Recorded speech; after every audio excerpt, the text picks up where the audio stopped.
오늘 로마서 8장 26절에서 30절까지의 말씀을 가지고 모든 것이 합력하여 선을 이루느니라 라는 제목으로 함께 은혜를 나누겠습니다. 로마서 8장 19절에서 28절은 그리스도인으로서 생각한다는 것이 무엇을 의미하는지 우리에게 가르쳐주고 있습니다. 생각한다는 것 자체가 우리가 하나님께 기도하는 것을 말합니다. 우리가 보통 편안할 때는 기도를 하지 않는데 고난당할 때 기도합니다. 왜 고난당할 때 기도합니까? 이유는 하나입니다. 하나님께서 우리를 사랑하고 계시다는 것을 알기 때문입니다. 우리가 기도할 때 성령님께서 우리를 도우십니다. 나 혼자 기도하는 것이 아니라 성령님께서 말할 수 없는 탄식으로 나를 위해 기도해 주신다는 것이죠. 이렇게 성령님께서 기도를 도와주시니까 우리는 확실히 알게 됩니다. 여기에서 우리가 안다는 것은 우리가 사물을 보듯이 본다는 의미입니다. 확실히 보게 된다는 것이죠. 그럼 우리가 무엇을 보게 되는 것입니까? 하나님께서 우리를 불러주셨을 뿐만 아니라 우리를 살리시기 위해서 당신의 독생자를 죽이시기까지 사랑하신 그 사랑을 우리가 보게 된다는 것입니다. 또한 지금 우리에게 고통과 또 아픔과 눈물이 있는데 그것들이 예수 그리스도 안에서 어떤 목적을 위해서 함께 역사하는 것을 보게 된다는 것입니다. 그 목적이라는 것은 바로 존재의 변화입니다. 이기적으로 살던 우리가 이타적인 존재로 변화되는 것, 그리고 다른 사람을 살리는 생명의 통로가 되는 것, 또한 우주 만물을 살리는 구원의 도구가 되는 것입니다. 따라서 우리에게 어떤 고난이 있을지라도 범사에 감사하고 기뻐할 수 있는 것이죠. 우리에게 독생자를 주신 그 하나님께서 우리를 위해 더 좋은 것을 예비하시고 더 좋은 길로 인도하신다는 것을 우리가 믿을 수 있기 때문입니다. 자신이 죽을 수밖에 없는 존재라는 실상을 바로 깨닫는 사람만이 성령님의 사람이 될 수 있습니다. 그리고 우리에게 장로님 기도하셨듯이 생과 사, 또 화복을 주시는 그 하나님을 믿을 때 우리가 성령의 사람으로서 살아갈 수 있는 것이죠. 영적인 사람이란 자신을 위해서가 아니라 남을 위해서 살아가는 사람을 말합니다. 예수님께서 부활 승천하신 뒤에 제자들을 오순절에 성령을 받고 이후에 각기 흩어져 그들은 남을 위한 삶을 살았습니다. 믿음과 성령이 충만했던 스데반은 돌에 맞아 죽으면서까지 생명을 증거하였고 사도 바울 역시 숱한 돌팔매질을 당하면서까지 남을 구원하는 일에 자신의 삶을 바쳤습니다. 이처럼 이타적인 삶을 살 수 있는 방법은 훈련으로서만 가능합니다. 존재의 성숙과 변화는 훈련 없이는 불가능하기 때문입니다. 그래서 성령님께서는 우리를 고난으로 훈련시키십니다. 끊임없이 우리에게 아픔을 주시고 또 고통을 주심으로 이기적인 자기 존재 안에 폐쇄되어 있는 우리를 이타적인 존재로 계속 거룩하게 만들어 나가는 것입니다. 그런데 이 훈련이라는 것 자체가 고통이고 아픔입니다. 아픔과 고통이 없는 훈련은 훈련이 아닌 것이죠. 아픔과 고통을 감수하려고 하지 않는 사람은 절대로 훈련된 사람이 될 수 없는 것입니다. 그러므로 경제적인 문제라든가 육체적인 문제라든가 혹은 다른 어떤 의미로든 아픔과 고통이 다가올 때 우리는 그것을 두려워해서는 안 됩니다. 우리의 삶에서 아프면 아플수록 그 사람은 더 큰 생명의 사람이 될 수 있기 때문입니다. 예수님께서 이 땅에 오셔서 30년 동안 갈릴리에서 사셨는데 그 예수님의 삶은 한마디로 아픔의 세월이었습니다. 태어날 때서부터 외양간 구유에서 태어나시고 또 갈릴리의 가난한 빈민들 속에서 어린 시절을 보냅니다. 아파하는 빈민들과 삶을 공유하면서 온갖 아픔을 경험하신 것입니다. 그렇기 때문에 예수님 안에서는 늘 생명이 끓었던 것입니다. 그분 공생의 3년 동안은 생명으로 가득 차 있었습니다. 수많은 사람을 살리셨고 그분의 입으로부터 나오는 한마디 한마디는 생명의 언어 그 자체였습니다. 마태복음 5장 3절에서 4절에 심령이 가난한 자는 복이 있나니 천국이 저희 것이며 애통하는 자는 복이 있나니 저희가 위로를 받는다고 말씀하고 있습니다. 주님께서 친히 아픔과 고통을 겪으셨기 때문에 이 생명의 말씀이 나올 수 있었던 것이죠. 이사야 53장 3절은 그는 멸시를 받아 사람들에게 버림을 받았으며 간고를 많이 겪었으며 질고를 아는 자라 라고 말하고 있습니다. 인류 역사상 얼마나 이름난 문호들이 많습니까? 그런데 그들이 예수 그리스도의 산상수훈보다 더 위대한 시를 쓰지 못한 이유는 무엇입니까? 그것은 예수님처럼 아파 본 적이 없기 때문입니다. 우리가 생각하는 그리스도인, 그리고 기도하는 그리스도인, 하나님의 부르심을 받고 하나님을 사랑하는 그런 그리스도인이라면 어떤 고통과 아픔이 있다고 할지라도 그것을 회피해서는 안 됩니다. 독생자를 죽이기까지 우리를 사랑하시는 그 하나님께서 우리의 성숙을 위해서 필요한 아픔을 주시는 것이기에 그 아픔을 감사하는 사람만이 존재의 변화를 체험할 수 있는 것입니다. 오늘 본문에서 로마서 1장에서부터 모든 내용이 압축되어 있습니다. 학자들은 로마서를 두 부분으로 나눕니다. 첫 번째 1장에서 11장까지 무엇을 믿을 것인가 하는 교리적인 내용이고, 두 번째 부분은 12장에서 16장까지 어떻게 살 것인가 하는 윤리적인 내용을 다루고 있습니다. 오늘 본문은 우리가 이제까지 배운 모든 교리의 결론이자 핵심이며 로마서의 진수에 해당합니다. 본문은 예수 그리스도의 복음을 네 가지 개념으로 압축해서 설명하고 있습니다. 그 첫 번째가 선행적 은혜입니다. 29절에 하나님이 미리 아신 자들을 또한 그 아들의 형상을 본받게 하기 위하여 미리 정하셨으니 이는 그로 많은 형제 중에서 맏아들이 되게 하려 하심이니라. 하나님이 미리 아신 자들이란 예수 그리스도를 믿게 된 우리들을 말하는 것이죠. 우리가 하나님을 먼저 안 것이 아니라 하나님께서 우리를 먼저 알고 계셨습니다. 그래서 이사야 43장 1절에 너희가 나를 택한 것이 아니요 내가 너를 택하여 지명하여 불렀나니 라고 말하고 있습니다. 우리가 예수 그리스도의 형상을 담기 위해서 어떠한 노력을 하지 않았음에도 불구하고 그 일을 위해서 하나님께서 우리를 미리 예정해 주셨다는 것입니다. 하나님께서 예수 그리스도를 믿는 모든 자녀들 가운데 예수님을 맏아들로 삼으셨습니다. 이는 우리가 예수 그리스도의 형제로서 예수님과 같은 반열에 서게 되었음을 의미하는 것입니다. 그런데 중요한 것은 우리가 예수님과 같은 반열에 서게 된 것이 우리의 노력이나 의지로 된 것이 아니라 하나님께서 정해주신 은혜로 인함이라는 것입니다. 이것이 하나님께서 모든 것을 정해주셨다는 예정론입니다. 칼빈은 이런 하나님의 은혜를 선행적 은혜라고 불렀습니다. 과거에 우리가 이루 말할 수 없는 온갖 죄악 속에서 살았음에도 불구하고 하나님께서 우리를 당신의 자녀로 예정해 주신 것입니다. 이것이 바로 은혜 중의 은혜입니다. 예정론이란 나 같은 죄인이 예수를 믿고 구원을 얻고 보니 이 구원이 내 노력이나 의지로 된 것이 아니라 하나님의 은혜로 된 것이며 이 은혜가 만세 전서부터 예정되어 있었다는 것입니다. 구원받은 입장에서 돌아보니 모든 것이 하나님께서 예정하신 것임을 우리가 보게 되는 것입니다. 사도 바울은 에베소서 1장 4절에서 하나님께서 창세전에 그리스도 안에서 우리를 택하사라고 고백하고 있습니다. 구원받은 사람은 창세전부터 우리를 예정하셨던 그 하나님의 손길이 보이는 것입니다.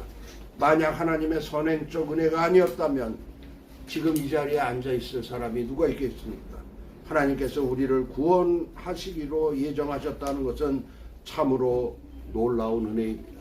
그리고 둘째는 불가항력적 은혜입니다. 30절에 또 미리 정한 그들을 부르시고 부르신 그들을 또한 의롭다 하시고 의롭다 하신 그들을 또한 영화롭게 하셨느니라. 하나님께서 우리를 미리 정하셨다고 해도 우리를 개개인을 불러주시지 않으면 우리에게는 아무 일도 일어나지 않습니다. 가령 어떤 사람이 자신에게 큰 이 은혜를 베풀어 준 분을 모시고 식사를 대접해야 되겠다고 마음만 먹었는데 여러 가지 일들로 바빠서 차일피일 미루고 하지 못합니다. 그런데 어느 날 그분이 돌아가셨다는 부고를 듣게 됩니다. 이렇게 돌아가실 줄 알았다면 미리 챙길 것 하고 후회해야 아무 소용이 없습니다. 아무리 마음으로 정했다고 하더라도 부르지 않으면은 소용이 없다는 것입니다. 그런데 하나님께서 우리를 예정하셨을 뿐만 아니라 우리를 직접 개인 한 사람 한 사람 불러주신 것입니다. 하나님께서 우리를 어떻게 불러주셨습니까? 하나님께서 부르시는 방법은 각 사람마다 다른데 크게 두 가지 특징을 가지고 있습니다. 첫 번째 특징은 각 사람의 체질에 맞게 부르신다는 것입니다. 사실 우리는 우리 자신의 영적 체질을 잘 알지 못합니다. 그러나 하나님께서는 우리의 영적 체질을 정확하게 알고 계십니다. 그래서 우리 각자의 영적 체질에 맞게 우리를 부르시는 것이죠. 권력을 좋아해서 권력을 마치 하나님 섬기듯 섬기는 사람의 경우에는 그 권력을 빼앗음으로 그를 부르십니다. 그리고 돈을 섬기는 사람에게는 돈을 빼앗음으로 부르십니다. 명예를 섬기는 사람의 경우에는 사람으로부터 모욕과 망신을 당하게 함으로 부르십니다. 또 건강을 자신하던 사람들은 건강을 잃게 함으로 부르시는 것입니다. 요새 뉴스에 보면 구속되는 사람들의 모습이 많이 나옵니다. 그들이 한평생 쌓았던 부와 명예가 하루아침에 무너지는 것을 우리는 매일 아침 목격합니다.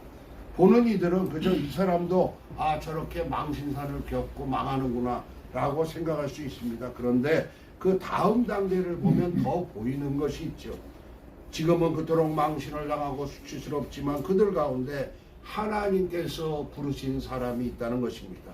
그 사람은 몸은 구치소에 있을지언정 하나님께서 자신의 모든 것을 빼앗음으로 자신을 불러주신 데에 감사를 드릴 것입니다. 제가 요번 1월 달에 16.9%의 악마 책을 이제 많은 분들이 후원을 해주셔서 동부구치소 그리고 각 전국에 있는 알코올 중독 정신병원에 책을 청구를 보냈습니다. 그러니까 이제 이 책들이 여러 군데로 퍼지고 특히 알코올 중독, 마약 중독에 관계된 사람들이 이제 편지가 와요. 뭐 의정부 교도소 또 동부구치소 해서 편지가 오고 하는데 그 내용들은 본인들도 새롭게 살고 싶은데 방법을 모른다는 것이죠. 그래서 이제 그 부모님들하고 와서 이제 저희 교회 와서 예배도 보고 하는데 기존에 갖고 있던 생각들이 너무 견고하니까 바뀌질 않는 거예요. 그 30년, 40년 마신 그 중독된 사람들이 어떻게 하루아침에 부모들은 뭐 어떤 기적이 그냥 하루아침에 일어나기를 바라는데 그런 기적은 없는 것이죠. 그래서 참으로 안타까운 마음이 들 때가 있습니다. 그런데 우리가 뉴스에 나오는 사람들만 죄인입니까? 그거는 아닙니다. 그것은 빙산의 일각에 불과할 뿐입니다. 아직까지 발각되지 않았거나 유행의 칼날을 피한 사람들이 훨씬 많다는 이야기죠. 그 사람들은 이 칼날이 나를 피해가니까 무척이나 다행스럽구나 라고 생각할 것입니다. 그러나 어떤 의미에서 보면 그 사람들은 더 불행한 사람일 수 있다는 것입니다. 칼날이 자기를 피해감으로 인해 계속해서 돈과 권력과 명예를 섬기느라고 온전한 하나님을 만나지 못할 것이기 때문입니다. 두 번째 특징은 하나님께서 부르시면 아무도 그 부르심을 피할 수 없다는 것입니다. 그래서 칼빈은 이것을 불가항력적 은혜라고 말하고 있습니다. 때가 돼서 하나님께서 부르시면 우리가 투덜거리면서 그 부르심을 원망할 수 있지만 원천적으로 거부할 수 없다는 것입니다. 우리가 하나님의 그 부르심을 거절할 수가 없어요. 그래서 그것은 바로 하나님이 우리를 그만큼 사랑하기 때문에 우리가 거절하지 못하는 그 불가항력적 은혜, 그 은혜가 우리를 새 생명 주신 것입니다. 그리고 세 번째 필승불패의 은혜입니다. 30절 중반절에 부르신 그들을 또한 의롭다 하시고 라고 말씀하고 있습니다. 우리를 예정하고 부르셨을 뿐만 아니라 부르심 받은 이들에게 의롭다고 인정해 주시는 것입니다. 우리가 예수 그리스도를 믿는다고 해서 우리의 과거가 모두 사라지는 것은 아닙니다. 그런데 예수 그리스도 안에 있으면 우리의 취했던 과거마저 새롭게 된다는 것이죠. 그래서 하나님께서는 우리를 의로운 사람으로 인정해 주시는 것입니다. 예수 그리스도께서 십자가에서 피 흘리셔서 우리가 받아야 할 죄값을 대신 치러 주심으로 우리가 그 모든 죄를 면하게 된 것입니다. 세상 사람들이 뭐라고 하든 상관없이 하나님께서 우리를 의롭다고 인정해 주시는 것입니다. 우리의 존재는 우리가 기도할 때 하나님 아버지, 하나님의 아들입니다. 가령 우리 아들이 저녁 때 술을 먹고 밤 12시가 넘어서 들어와도 아버지 저 집에 들어가도 됩니까? 허락받을 이유가 없죠. 비밀번호 알면 자기가 비밀번호 누르고 집에 들어옵니다.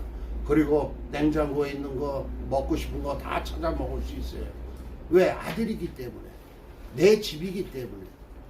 우리가 그런 존재입니다. 그래서 하나님께서 의롭다고 하신 자를 누가 너 과거가 어떻고 해서 힐난할 수 있겠습니까? 로마서 8장 33절 누가 능히 하나님께서 택하신 자들을 고발하리요 의롭다 하신 이는 하나님이시니 라고 말씀하고 있습니다. 이 은혜를 가리켜서 칼빈은 필승불패의 은혜라고 말하고 있습니다. 내가 예수 그리스도를 진실로 의지하고 나의 구세주로 믿을 때 세상 사람들 모두가 나를 정죄하고 세상의 온갖 법이 나를 죄인이라고 비판한다 할지라도 나의 의로움은 불변이라는 것입니다. 바로 이 필승불패의 은혜로 말미암아 우리가 서로를 거룩한 무리, 성도라고 부를 수 있는 것입니다. 30절 하반절에서 의롭다 하신 그들을 또한 영화롭게 하셨느니라 라고 말하고 있습니다. 영화롭게 하셨다는 것은 우리 존재의 변화를 말합니다. 주님께서 우리를 예정하시고 또한 부르시고 의롭다 하심으로 우리가 영화로운 존재로 변화되었다는 것입니다. 예정과 부르심과 이신 칭의의 단계까지를 하나님과 나의 관계라고 한다면 영화롭게 하는 단계는 세상과 나와의 관계입니다. 이제는 과거에 내가 새로운 존재로 변화되었기 때문에 새로워진 나는 세상으로부터 칭송받아야 할 의미가 우리에게 주어진다는 것입니다. 그래서 칼빈은 이것을 성화의 의무라고 강조하고 있습니다. 우리가 거룩하게 산다는 것은 결국 남을 살리는 이타적인 삶을 말합니다. 다른 사람을 구원하는 생명의 통로가 되어야 할 의무가 우리에게 주어진다는 것이죠. 인간의 존재 혁명을 이루기 위한 6가지 단계가 있습니다. 우리가 하나님의 말씀을 알지 못하고 세상 쪽에서 살 적에 죄 가운데 있을 수밖에 없죠. 그래서 하나님의 이미지를 끊임없이 훼손합니다. 디포메이션. 그래서 하버드 대학의 폴 틸리 교수는 우리 하나님으로 받은 우리의 원 존재가 죄로 인해서 죄의 범벅이 된 현 존재로 돼 있다고 얘기하고 있습니다. 그런데 우리가 복음이라는 정보, 인포메이션을 받게 되면은 사람이 변하는 것이죠. 그래서 스위스 바젤 대학의 칼 바르트는 말씀의 신학이라는 제목을 가지고 3가지 말씀을 얘기합니다. 계시된 말씀, 2000년 전 이 땅에 오신 예수 그리스도, 그리고 기록된 말씀, 우리에게 주신 성경 66권, 그리고 선포되는 말씀, 하나님의 목사들을 통해서, 전도자들을 통해서 말하는 그 3가지 말씀을 통해서 복음이라는 정보를 주게 됩니다. 그리고 그 정보를 가지고 우리가 변화되는 거죠. 리포메이션. 그것은 이스라엘 히브리 대학 마틴 부버 교수가 얘기한 것처럼 나와 너와의 인격적인 관계, 나와 하나님과의 인격적인 관계가 이루어질 때 우리는 고린도 후서 5장 17절 새로운 존재, 종이가 타서 재가 되는 것 같은 새로운 존재로서 변화받는 것입니다. 그 다음에 변하는 것이 변혁입니다. 리포메이션, 성령으로 말미암아 속사람의 능력으로 강건해지는 것입니다. 그것은 변화에서 변혁의 단계를 거치게 되면 나중에 마지막 확인 성화되는 작업이 있습니다. 그것이 바로 컨포메이션입니다. 그것은 우리가 세상 속에서 살아가면서 여태까지 이기적인 사람으로 살아가던 사람이 이타적인 사람으로 변화되고, 어둠에 있던 사람이 빛의 사람으로 변화되고, 죽었던 사람이 하나님의 생명으로 변화된 그런 삶을 살게 되는 것이죠. 그런 삶을 살게 될 때 마지막 하나님에 대한 영화, 글로리피케이션이 나오는 것입니다. 이래서 29절에서 30절을 통해 살펴본 네 가지들을 신학자가 말하는 복음의 황금사슬이라고 말합니다. 그런데 대부분 그리스도인들은 세 번째 단계에 머물러 있습니다. 정하시고 부르시고 의롭다고 하신 하나님의 은혜를 통해서만 비로소 영화로운 삶이 완성된다는 것입니다. 세 번째 단계에서 성화의 단계로 넘어가지 못하고 멈추어 있다면 그것은 분명히 잘못된 신앙입니다. 우리가 예수 그리스도를 믿고 우리의 구세주로 영접하면 세 번째 단계까지 이루어집니다. 남은 것은 바로 성화의 단계입니다. 하나님을 믿는데 우리에게 왜 끊임없이 아픔과 고통이 있습니까?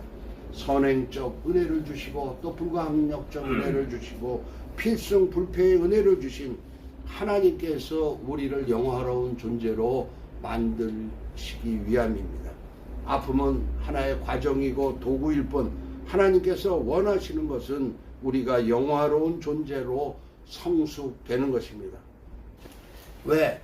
모든 게 그냥 일사천리로 해결이 되면 얼마나 좋겠습니까? 그런데 하나님의 때가 되지 않으면은 하나도 이루어질 수 없다는 것이죠.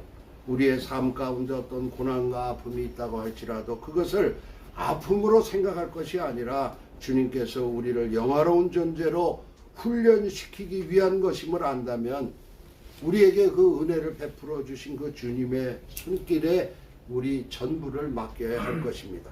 성령님의 이끄심에 우리의 삶을 송두리째 의탁하고 그리고 우리의 매일의 삶 가운데서 우리가 뜯어내야 할 것이 무엇인지 또 제해야 할 것이 무엇인지 포기해야 할 것이 무엇인지 그리고 정리해야 할 것이 무엇인지 우리가 깊이 살펴보아야 할 것입니다.